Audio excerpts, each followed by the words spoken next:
She trusted the pills for 20 years.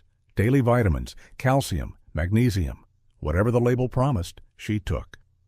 But then she saw the scan. Margaret had been the model patient. Every morning at 7 a.m. sharp, she'd line up her supplements on the granite kitchen counter like little soldiers preparing for battle. The multivitamin first, the big horse pill that promised energy and vitality. Then the calcium with vitamin D, chalky white tablets that would supposedly keep her bones strong. The magnesium for her heart, the glucosamine for her joints, the fish oil for her brain, the CoQ10 for cellular energy. Her medicine cabinet looked like a small pharmacy, bottles stacked 3 deep on every shelf, each one bearing colorful labels with bold promises. Anti-aging formulas, bone builders, muscle protectors, energy boosters. The supplement industry had convinced her that growing older was simply a matter of finding the right chemical combination, the perfect nutritional equation to halt the march of time. Every morning, like clockwork. Her doctor said it would protect her muscles. Her pharmacist nodded approvingly when she bought them, sometimes recommending newer, more expensive formulations. Her friends did the same routine, meeting for coffee and comparing brands, sharing articles about the latest breakthrough supplement that would change everything. "You're being so proactive about your health," her daughter Linda would say during their weekly phone calls. "I'm proud of you for taking such good care of yourself." And Margaret felt proud too. She was doing everything right, following all the rules, investing in her future one capsule at a time. The ritual became sacred. Each morning, she'd arrange the pills by size and color, washing them down with her morning coffee while reading the health section of the newspaper. She memorized the dosages, knew which ones to take with food, which ones worked better on an empty stomach. She researched interactions, read studies, joined online forums where people discussed the minutiae of supplementation like it was a precise science. Margaret's bathroom counter resembled a laboratory. Bottles of every shape and size, some amber-colored to protect light-sensitive nutrients, others clear to showcase colorful capsules within. Joint health formulas with pictures of active seniors on the labels. Heart health supplements featuring smiling couples walking on beaches. Brain boosters promising mental clarity well into old age. She spent hours each month at the health food store consulting with the staff about new products, reading labels with the intensity of a chemist. The employees knew her. By name would call when new shipments arrived, when items went on sale. She had loyalty cards at 3 different supplement stores, accumulating points like a frequent flyer collecting miles. The supplement industry had convinced her that aging was optional, that decline was a choice made by people who simply weren't taking the right nutrients, that the human body was like a car. If you gave it the right fuel and additives, it would run smoothly indefinitely. The marketing was brilliant, featuring testimonials from vibrant seniors, scientific-sounding language that mimicked real research, promises wrapped in hope, and delivered with the authority of white lab coats. But something wasn't right. Her body felt smaller, more fragile. Her legs trembled more often when she stood up from her favorite reading chair. The grocery bags felt heavier each week, requiring 2 trips from the car when one used to suffice. The stairs to her bedroom seemed steeper, requiring her to grip the handrail more tightly. She didn't feel protected. She felt weaker. At first, she blamed external factors. The stress of retirement. The weather. Cold snaps always made her joints ache more. Natural aging, she told herself, the inevitable march of time that even the best supplements could only slow, not stop. But deep down, a gnawing doubt grew stronger each day. Despite all the money spent, all the pills faithfully swallowed, all the trust placed in those promising labels, her body was betraying her. Her reflection in the mirror told a story she didn't want to read. Her clothes hung looser on a frame that seemed to shrink monthly. Her arms looked thinner in the family photos from her granddaughter's graduation. When she helped with spring cleaning, she could barely manage tasks that would have been effortless just a few years earlier. The woman who used to garden for hours, hauling bags of mulch and wrestling with stubborn weeds, now struggled to kneel down to plant a few bulbs. Friends began asking if she was feeling all right. "You look tired," they'd say, or "Are you eating enough?" She'd assure them she was fine, that she was taking all her supplements, following all the guidelines. But privately, she wondered if something was seriously wrong. Maybe she needed different supplements, better ones, more expensive ones. Maybe she wasn't absorbing them properly. The breaking point came during a family barbecue. Her son asked her to move a folding chair, nothing heavy, just a lightweight aluminum frame. As she bent to lift it, her back seized with pain, her legs wobbled, and she had to ask for help. The embarrassment burned hotter than the summer. Son. This was not the woman she used to be. This was not the woman the supplements had promised to preserve. The scan confirmed it. Sarcopenia. Age-related muscle loss. Despite all the pills, her muscle had melted away, year by year, like ice cream left in the sun. Dr. Richards, her physician for over 15 years, delivered the news with clinical precision but gentle eyes. The DEXA scan results were spread across his desk like X-ray evidence of a crime. Her muscle mass had declined by 35% over the past decade. Her bone density, despite years of calcium supplementation, showed significant deterioration. Her functional capacity, the medical term for her ability to perform daily activities, had dropped to levels typically seen in patients 15 years older. "But I take supplements," Margaret protested, her voice barely above a whisper. "I take everything I'm supposed to take. Calcium, magnesium, vitamin D, protein powder. I spend over $200 a month on supplements." Dr. Richards had seen this conversation too many times.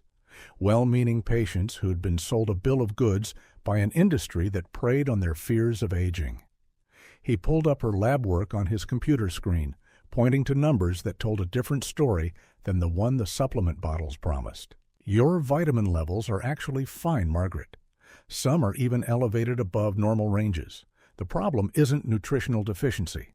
The problem is that you've lost muscle mass, what we call sarcopenia. And unfortunately, no supplement can build muscle. Only resistance training can do that." The words hit her like a physical blow. 20 years of religious supplement consumption, thousands of dollars, countless hours researching, shopping, organizing, consuming. And her body had been quietly deteriorating the entire time, muscle fibers disappearing like morning mist, leaving behind a weakened frame that all the pills in the world couldn't strengthen. She stared at the scan images on his computer screen, her own skeleton, her own diminished muscles rendered in stark black and white. The truth was undeniable. Her legs showed the telltale signs of muscle atrophy, the once robust quadriceps now thin shadows of their former selves. Her arms were skeletal branches where strong limbs used to be. Her core, the foundation of all movement, had virtually disappeared. The radiologist report used clinical language that couldn't soften the harsh reality. Significant appendicular muscle mass reduction consistent with severe sarcopenia. Marked decrease in muscle density. Functional impairment likely.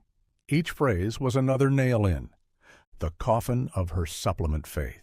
Margaret drove home that day in stunned silence, the scan results burning in her purse like evidence of her own naivety. She'd been robbed, not by a thief in the night, but by her own misconceptions, by an industry that sold hope in capsule form, by a culture that promised there was always an easy way out of life's challenges. That evening, she sat in her kitchen surrounded by the bottles that had been her daily companions for 2 decades.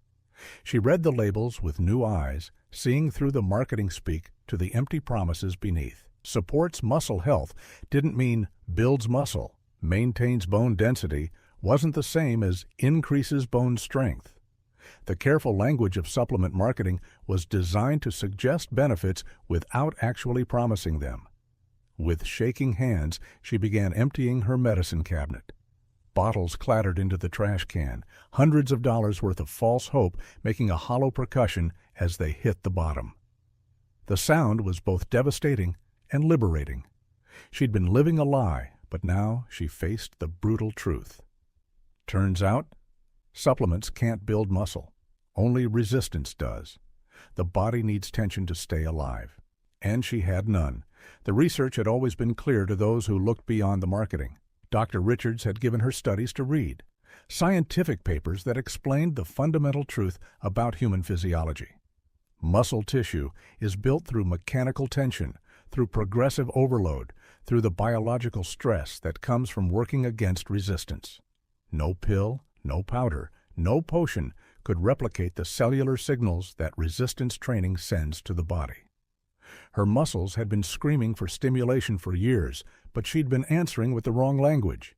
She'd been trying to solve a mechanical problem with a chemical solution, like trying to start a car by adding air freshener instead of gasoline. The human body isn't a chemistry set to be balanced with the right nutrients. It's an adaptive system that grows stronger when challenged and wastes away when pampered.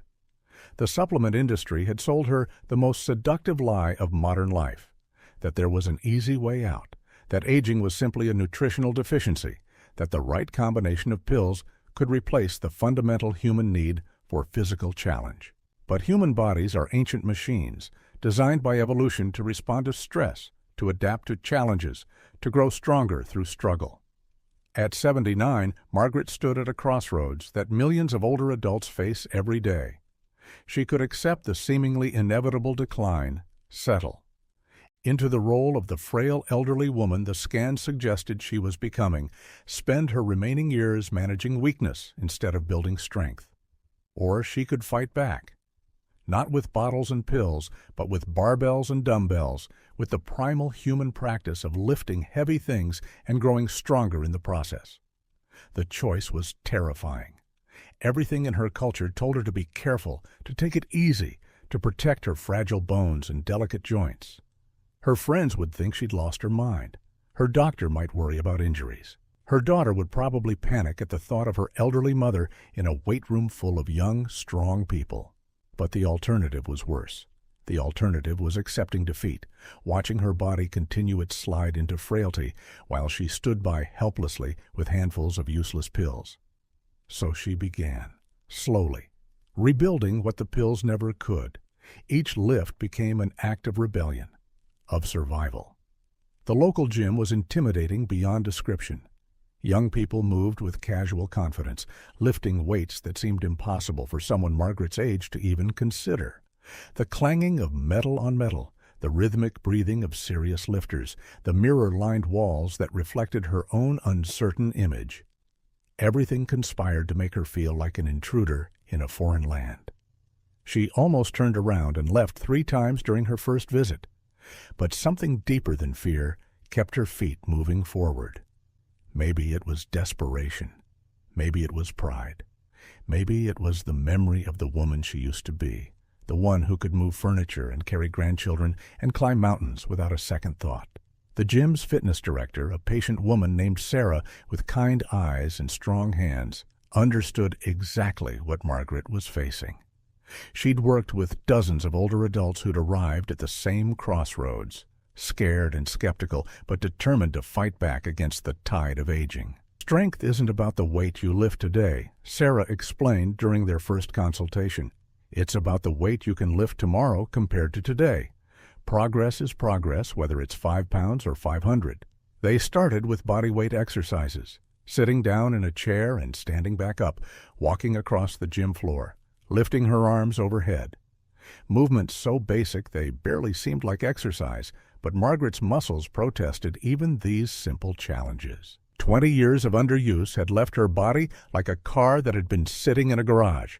All the parts were still there, but everything had seized up from neglect. The first weeks were a brutal awakening. Muscles that had been dormant for decades screamed back to life with a vengeance. Margaret's entire body ached in ways she'd forgotten were possible. She'd wake up each morning wondering if she'd been hit by a truck, her legs protesting every step, her arms sore from lifting weights that most teenagers could handle with ease. She wanted to quit daily. The voice in her head, the same one that had convinced her supplements were enough, whispered constantly about the dangers of overdoing it at her age. Why not go back to the pills? Why not accept that this was simply what 79 looked like? Why put herself through this torture when there were easier ways to feel like she was taking care of herself? But something remarkable began happening around the 6-week mark. Changes so subtle at first that she almost missed them. She could carry her groceries from the car without setting them down halfway. She stood up from chairs without using her arms for assistance. She climbed the stairs to her bedroom without getting winded. Her body was remembering what it meant to be strong. The transformation wasn't just physical.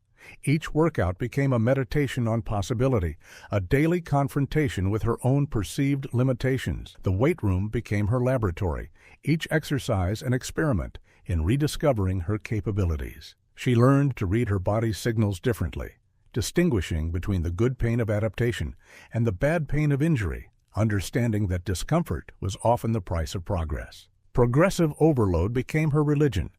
Sarah taught her the fundamental principle that had been missing from 20 years of supplement consumption. Muscle grows when consistently challenged with increasing demands, not when fed the right nutrients, but when forced to adapt to greater stress. Her body wasn't a plant that needed fertilizer, it was a machine that needed work. The weight started embarrassingly light. 5-pound dumbbells for arm exercises, body weight squats holding onto a chair for balance, push-ups against the wall instead of on the floor. But every week, something increased.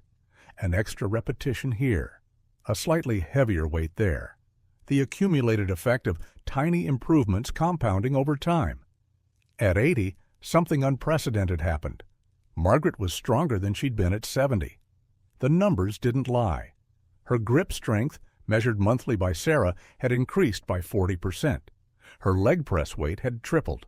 Her balance, tested on specialized equipment, showed improvements that amazed even the gym's physical therapists.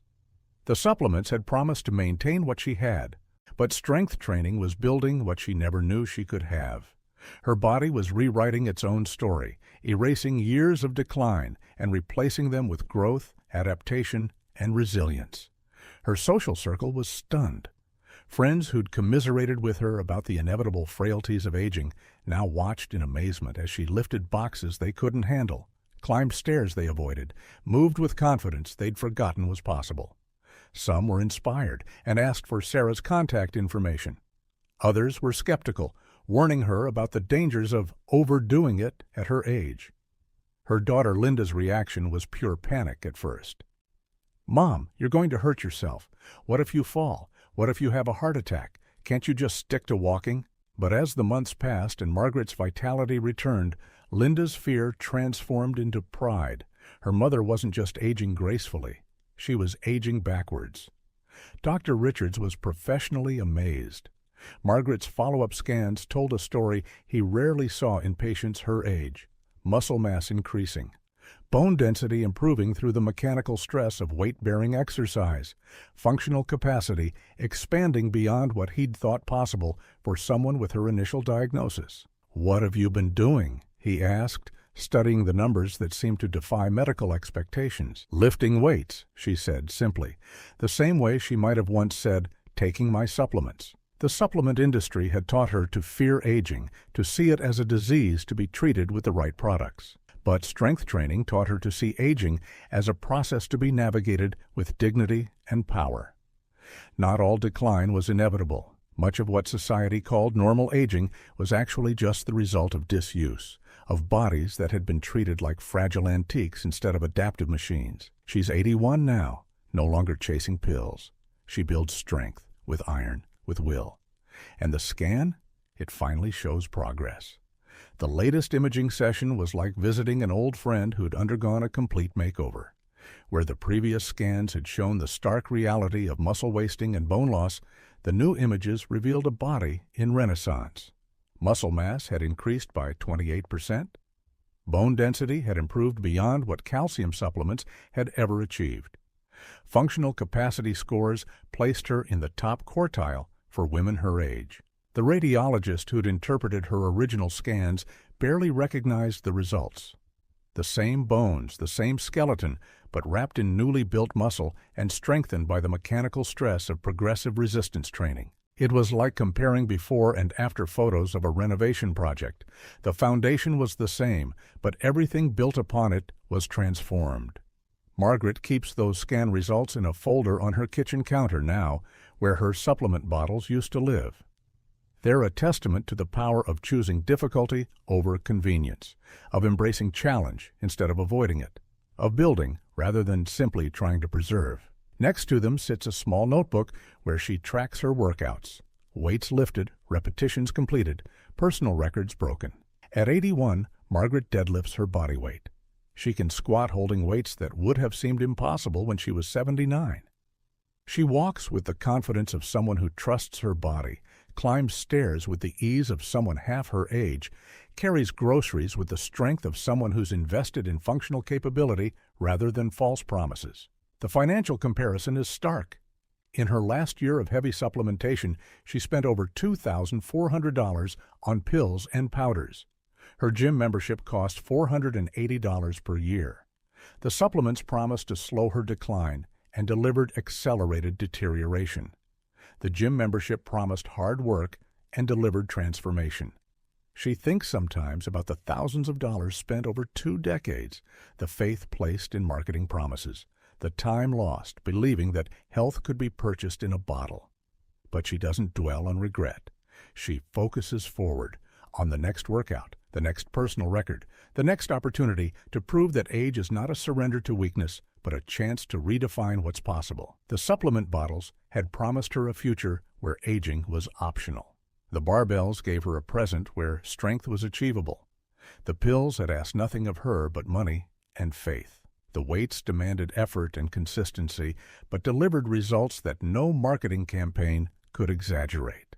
Margaret's story echoes in gyms across the country, where older adults are discovering what the supplement industry desperately hopes they never learn: that the fountain of youth isn't found in a bottle, but in the weight room, in the resistance, in the daily choice to challenge their bodies rather than coddle them.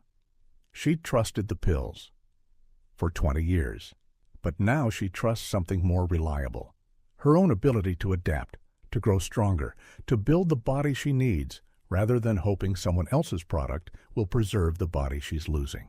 The transformation is written in muscle fiber and bone density, in functional capacity, and quiet confidence. The supplements had sold her hope. The barbells gave her power.